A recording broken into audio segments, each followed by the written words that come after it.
नमस्कार, मेरा नाम है मनीषा सिंह और आज के इस लेक्चर में हम बात करेंगे एक और प्रशासनिक विचारक के बारे में जिनका नाम है हेनरी फायोल। जैसे हमने लास्ट टाइम बात करी थी फ्रेडरिक विंसलो टेलर की थ्योरी के बारे में, वैज्ञानिक प्रबंध के सिद्धांत के बारे में, वैसे ही हम जानेंगे कि हेनरी फायोल ने प्रशासन को लेकर के या जो आपका औद्योगिक संगठन होते हैं एक प्रकार से, यहाँ पे बात मैं औद्योगिक संगठन की इसलिए कर रही हूँ क्योंकि टेलर के ही समकालीन माने जाते हैं ये, और कहीं ना कहीं निजी क्षेत्र में इनका जो अनुभव रहा उसी के आधार पर इन्होंने भी प्रबंध को लेकर के अपना सिद्धांत दिया था। उन्हीं के बारे में आज हम जानेंगे।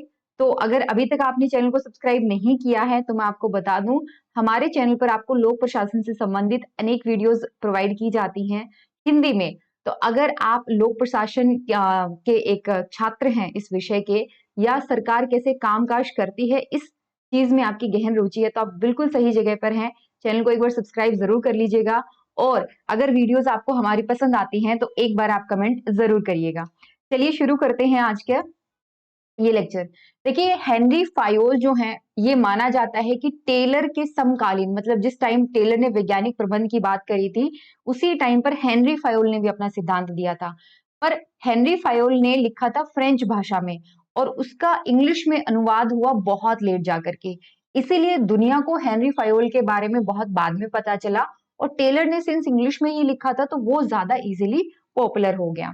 तो उनके लिए ये कहा जाता है कि सर्वप्रथम हेनरी फायोल ने ही प्रशासन को अच्छे से समझा था और सामान्य सिद्धांत देने की उन्होंने बात करी थी। ध्यान रखिएगा, यहाँ पर प्रशासन की बात हो रही है, लोक प्रशासन की नहीं। प्रशासन में निजी प्रशासन और लोक प्रशासन दोनों आ जाते हैं, और ये वही विचारक है जिन्होंने ये माना था कि सार्वजनिक प्रशासन और जो निजी प्रशासन उसमें कोई फर्क नहीं होता। तो हम ये तो कह सकते हैं कि हेनरी फायोल ने प्रशासन के सिद्धांतों की व्याख्या करी थी, पर ये नहीं कह सकते कि लोक प्रशासन की करी थी उन्होंने। उन्होंने निजी क्षेत्र के अनुभव को ही बताया था। चलिए समझते हैं। तो इनकी जो बुक है वो आई थी 1916 में। एक सेकेंड, इनकी किताब आई थी 1916 में, जनरल एंड इंडस्ट्रियल एडमिनिस्ट्रेशन। ये इनका अनुवादित नाम है, ध्यान रखिएगा। इनकी किताब जो है वो फ्रेंच भाषा में थी। इंग्लिश भाषा में जब अनुवाद करा गया, उसका ट्रांसलेशन हुआ, तो उसके बाद में उस किताब को ये नाम दिया गया। यह अपने क्षेत्र में प्राचीन और शास्त्रीय रचना मानी जाती है। इसके संबंध में उर्विक ने लिखा है कि यूरोप और विशेषकर लैटिन अमेरिकी देशों में वाणिज्य प्रबंध के विचारों पर किसी अन्य ग्रंथ की अपेक्षा संभवतः इसका अधिक प्रभाव है।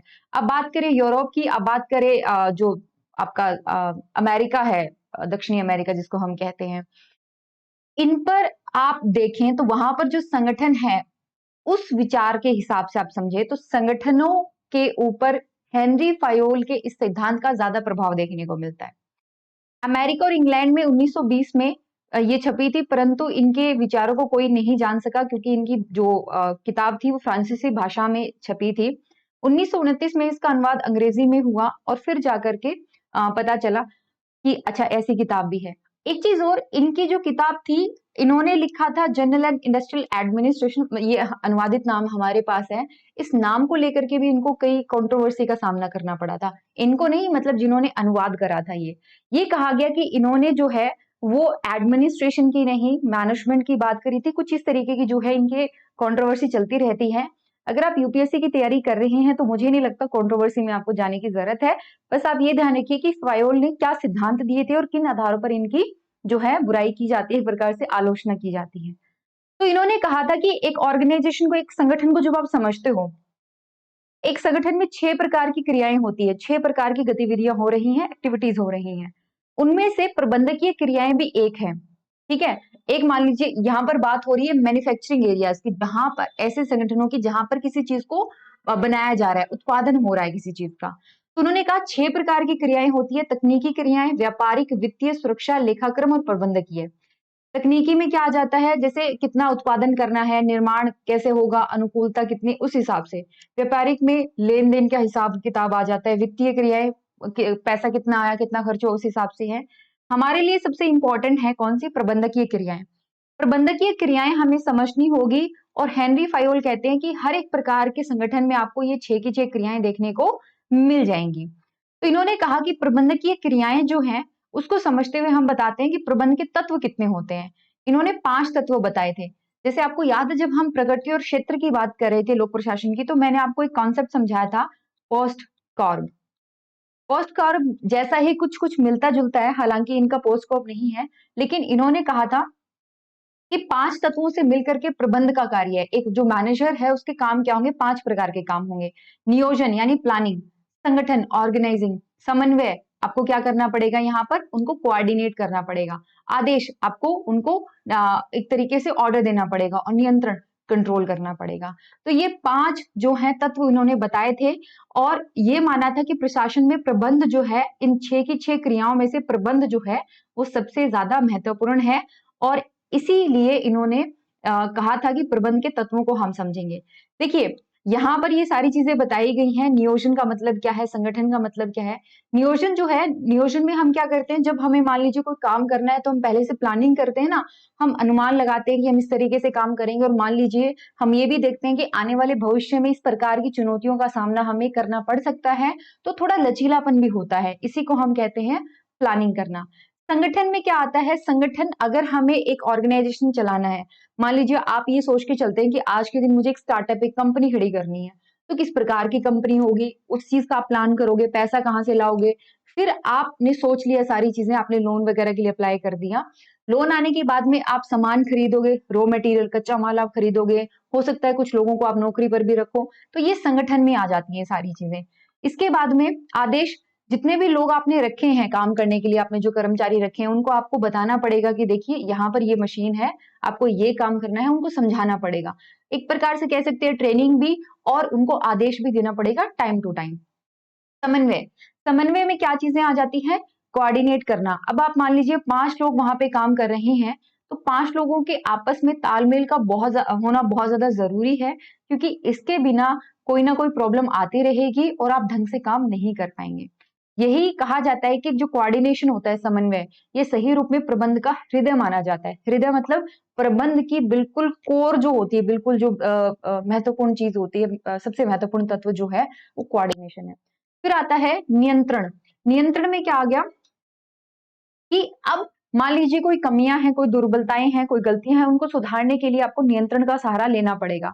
इसका क्षेत्र व्यापक है, आपको हर प्रकार की हो सकता है नियंत्रण करना पड़े। आपको ये भी देखना पड़ेगा कि जो मानक आपने तय करे हैं, जो स्टैंडर्ड्स आपने तय करे हैं, उनके हिसाब से काम हो रहा है कि नहीं, वर्कर्स कैसे काम कर रहे हैं, कोई गड़बड़ तो नहीं हो रही है। तो ये सारी चीजें आ जाती हैं। अब हुआ ये कि 4 उन्होंने प्रबंध के तत्व बताए हैं। ध्यान रखिएगा, कंफ्यूज नहीं होना है, कि तत्व हैं, एलिमेंट हैं। इसके अलावा उन्होंने कुछ सिद्धांत बताए हैं। हेनरी फायोल ने अपनी पुस्तक में प्रबंध के सामान्य सिद्धांतों का जिक्र किया था, और ये 14 हैं, 14 जो है वो सिद्धांत हेनरी फायोल ने बताए हैं। आप नाम इनका याद रख पाए, वेल एंड गुड।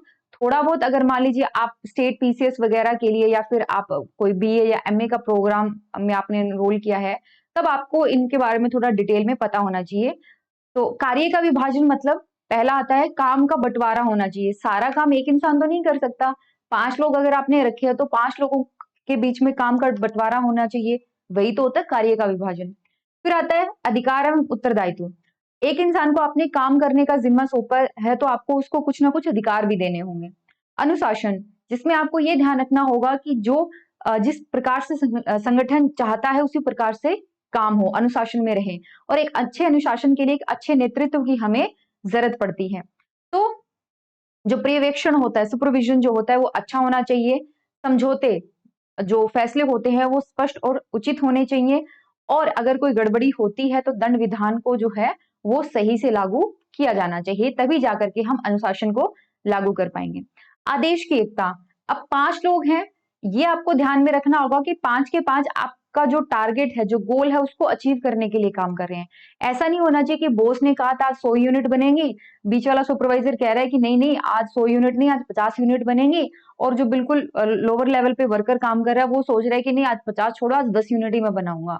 तो ये क्या हो रहा है? मिसमैच हो रहा है। आदेश की एकता का होना बहुत ज्यादा जरूरी है, क्योंकि जब ऐसा नहीं होगा तो वो जो कर्मचारी है उसको भ्रम हो जाएगा, वो सही से चीजों को समझ नहीं पाएगा, और ये आखिर में संगठन के लिए नुकसान है। निर्देश की एकरूपता होनी चाहिए, यानी कि सभी जो फैसले लिए जा रहे हैं एक जैसे हो, और इस तरीके से बताए जाए वर्कर्स को कि किसी प्रकार की कोई भ्रांति उत्पन्न ना हो। फिर हम ये देखते हैं कि हमारा हित ज्यादा महत्वपूर्ण है या पूरे संगठन का हित ज्यादा महत्वपूर्ण है? तो आप ध्यान रखिए कि व्यक्तिगत हित की तुलना में सामान्य हित का आपके लिए ज्यादा महत्व होना चाहिए। पारिश्रमिक, जो आप पैसे आप काम कर रहे हो, आपके बदले में वेतन मिल रहा है, तो वो होता है पारिश्रमिक। ये भुगतान करने का तरीका सही हो, उचित हो, न्याय संगत हो, जिससे कर्मचारी को भी एक सेटिस्फेक्शन आएगी और प्रॉब्लम कम से कम होगी।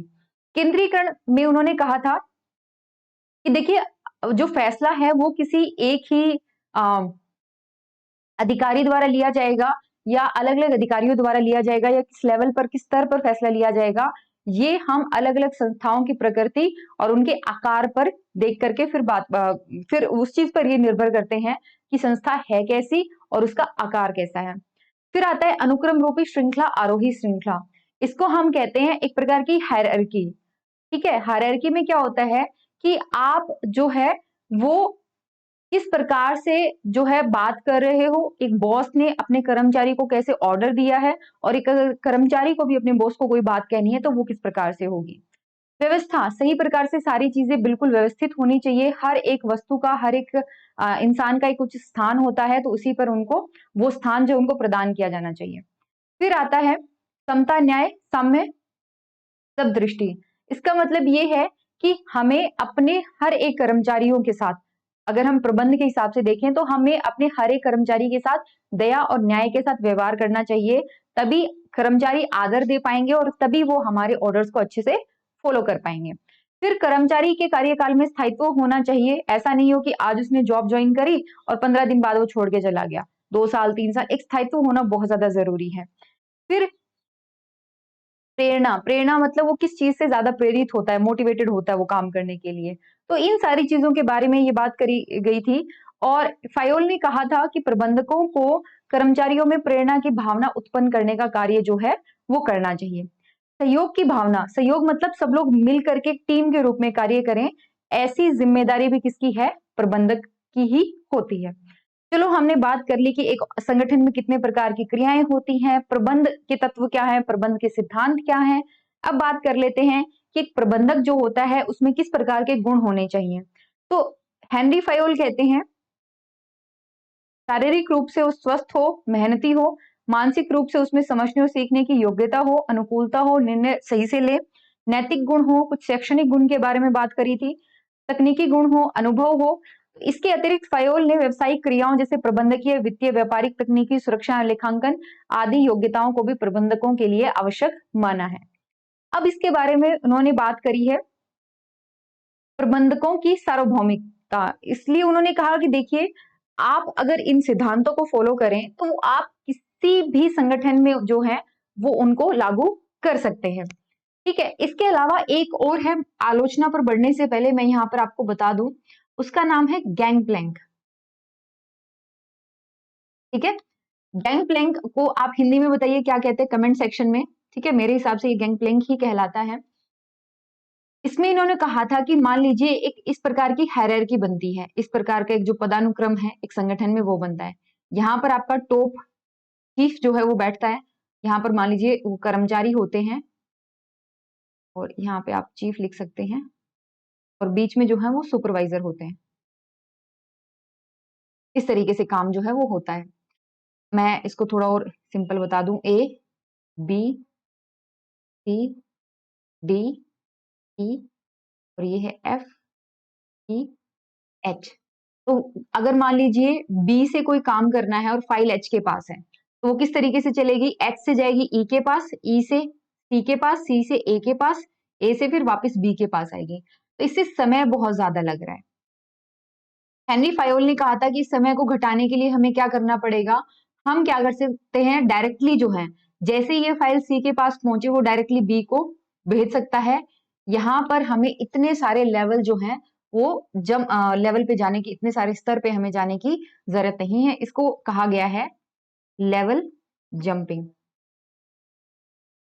यानी जो स्तर आपने दिए हैं उन स्तर का उल्लंघन करके आप अपना काम जो है वो करवा सकते हैं, अगर ऑर्गेनाइजेशन, संगठन इसकी जो है वो परमिशन देता है तो। अब बात करते हैं मूल्यांकन की। तो इनका कुछ आलोचनाएं जो हुई उसके बारे में पढ़ते हैं। पहली आलोचना तो इनकी ये हुई कि इन्होंने चीजों को बहुत ही सरल तरीके से समझाने की कोशिश करी है, लेकिन ऐसा है नहीं। आधुनिक काल में अगर हम समझे तो संगठन के समक्ष आने वाली अधिकांश परिस्थितियां अनिश्चित होती हैं, और अनिश्चित समय में आप एक प्रकार से इतना सरल तरीके से अगर आप चीजों को समझा रहे हो, तो कहीं ना कहीं आप बहुत महत्वपूर्ण चीजें भी उनको इग्नोर कर रहे हो। फिर इन्होंने कहा कि आपने कार्यात्मक प्रबंध और ये सारी चीजें कही, ये इंसान का जो मनोविज्ञान होता है उसके खिलाफ है, उसके विरुद्ध है। और जो आपने 14 सिद्धांत बताए हैं, उन्हीं का एक आलोचनात्मक विवरण करते हुए हर्बर्ट साइमन कहते हैं कि ये अवैज्ञानिक हैं और ये लोकोक्तियां हैं। लोकोक्तियां मुहावरे जैसे एक ही जगह पे लागू किए जाते हैं, एक ही जगह पर ज्यादा प्रासंगिक होते हैं वो। तो उन्होंने कहा था ये लोकोक्तियां हैं और ये सिद्धांत नहीं है, क्योंकि सिद्धांत जो है वो हर एक देश में, हर एक परिस्थिति में बिल्कुल सही तरीके से लागू किया जा सकता है, जबकि आपके द्वारा बताए गए 14 सिद्धांत के साथ ऐसा कुछ नहीं है। आपने जो बताया उसमें कहीं पर भी लचीलापन नहीं है, और अधिकांश आपके सिद्धांत एक दूसरे के विरुद्ध हैं। ग्रेकुनाज नाम के एक थिंकर है, उन्होंने कहा था कि अधिकांश वैज्ञानिक सिद्धांत एक दूसरे के विरुद्ध भी हो जाते हैं। उदाहरण के लिए 2 सिद्धांत परस्पर विरोधी हैं। पहला है नियंत्रण क्षेत्र सीमित होना चाहिए, और दूसरा प्रशासनिक स्तर सीमित होना चाहिए। नियंत्रण क्षेत्र से हमारा मतलब क्या है?